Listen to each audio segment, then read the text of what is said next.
এটা ভাল বৰ্তমান কাৰণ আমি যেটো দেখি আছোঁ আজি বুলি নহয় যোৱাকালিও আমাৰ পৰ্বতজোৰা জংগী কৰাত মানে প্ৰায় ৭-৮ হাজাৰ মানুহ গেদাৰিং হৈছিলে।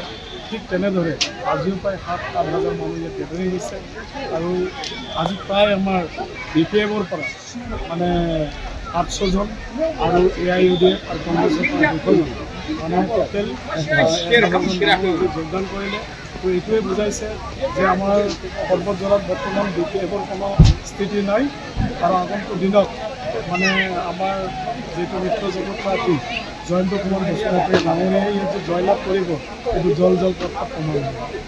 আজিৰ এই প্ৰগ্ৰামৰ জৰিয়তে ৰাইজক কি আহ্বান জনাব? মই এই প্ৰগ্ৰামৰ জৰিয়তে ৰাইজক আহ্বান জনাব আমাৰ পৰ্বতজোৰাবাসী ৰাইজ যাতে একজোট হৈ পেলাই আমাৰ পৰ্বতজোৰাৰ উন্নতিৰ স্বাৰ্থত যাতে সকলোৱে মানে নৰেন্দ্ৰ মোদী নেতৃত্বাধীন আমাৰ যিটো NDA মানে কেণ্ডিডেট জয়ন্ত বসুমতাৰী ডাঙৰীয়াক যাতে ভোটদান কৰে আৰু ভোটদান কৰি পেলাই যাতে নৰেন্দ্ৰ মোদী ডাঙৰীয়াৰ যাতে হাত সবল কৰে আৰু নৰেন্দ্ৰ মোদী ডাঙৰীয়াই আমাৰ নিশ্চয় আমাৰ এই পৰ্বতজোৰাৰ কাৰণে নিশ্চয় চিন্তা কৰে।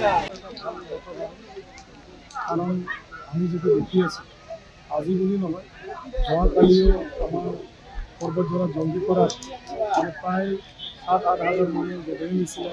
ঠিক তেনেদৰে আজিও প্ৰায় ৭-৮ হাজাৰ মানুহ ইয়াত গেদাৰিং হৈছে আৰু আজি প্ৰায় আমাৰ BPF-ৰ পৰা মানে ৮০০ জন আৰু AIUDF আৰু কংগ্ৰেছৰ পৰা ২০০ জন মানে টোটেল যোগদান কৰিলে। তো এইটোৱে বুজাইছে যে আমাৰ পৰ্বতজোৰাত বৰ্তমান BPF-ৰ কোনো স্থিতি নাই আৰু আগন্তুক দিনত মানে আমাৰ যিটো মিত্ৰজোঁটৰ প্ৰাৰ্থী জয়ন্ত কুমাৰ বসুমতাৰী ডাঙৰীয়াই ইয়াতে জয়লাভ কৰিব এইটো জল প্ৰভাৱ প্ৰমাণ। আজিৰ এই প্ৰগ্ৰামৰ জৰিয়তে ৰাইজক কি আহ্বান জনাব? মই এই প্ৰগ্ৰামৰ জৰিয়তে ৰাইজক আহ্বান জনাব আমাৰ পৰ্বতজোৰাবাসী ৰাইজ যাতে একজোট হৈ পেলাই আমাৰ পৰ্বতজোৰাৰ উন্নতিৰ স্বাৰ্থত যাতে সকলোৱে মানে নৰেন্দ্ৰ মোদী নেতৃত্বাধীন আমাৰ যিটো NDA মানে কেণ্ডিডেট জয়ন্ত বসুমতাৰী ডাঙৰীয়াক যাতে ভোটদান কৰে আৰু ভোটদান কৰি পেলাই যাতে নৰেন্দ্ৰ মোদী ডাঙৰীয়াৰ যাতে হাত সবল কৰে আৰু নৰেন্দ্ৰ মোদী ডাঙৰীয়াই আমাৰ নিশ্চয় আমাৰ এই পৰ্বতজোৰাৰ কাৰণে নিশ্চয় চিন্তা কৰে।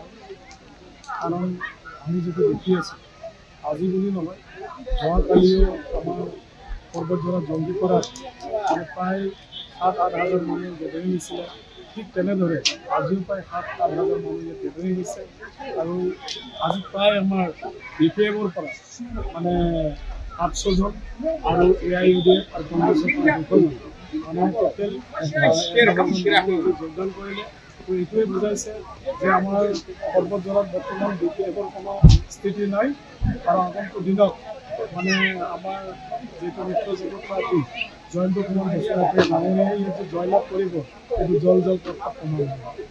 আজিৰ এই প্ৰগ্ৰামৰ জৰিয়তে ৰাইজক কি আহ্বান জনাব? মই এই প্ৰগ্ৰামৰ জৰিয়তে ৰাইজক আহ্বান জনাব আমাৰ পৰ্বতজোৰাবাসী ৰাইজ যাতে একজোট হৈ পেলাই আমাৰ পৰ্বতজোৰাৰ উন্নতিৰ স্বাৰ্থত যাতে সকলোৱে মানে নৰেন্দ্ৰ মোদী নেতৃত্বাধীন আমাৰ যিটো NDA মানে কেণ্ডিডেট জয়ন্ত বসুমতাৰী ডাঙৰীয়াক যাতে ভোটদান কৰে আৰু ভোটদান কৰি পেলাই যাতে নৰেন্দ্ৰ মোদী ডাঙৰীয়াৰ যাতে হাত সবল কৰে আৰু নৰেন্দ্ৰ মোদী ডাঙৰীয়াই আমাৰ নিশ্চয় আমাৰ এই পৰ্বতজোৰাৰ কাৰণে নিশ্চয় চিন্তা কৰে।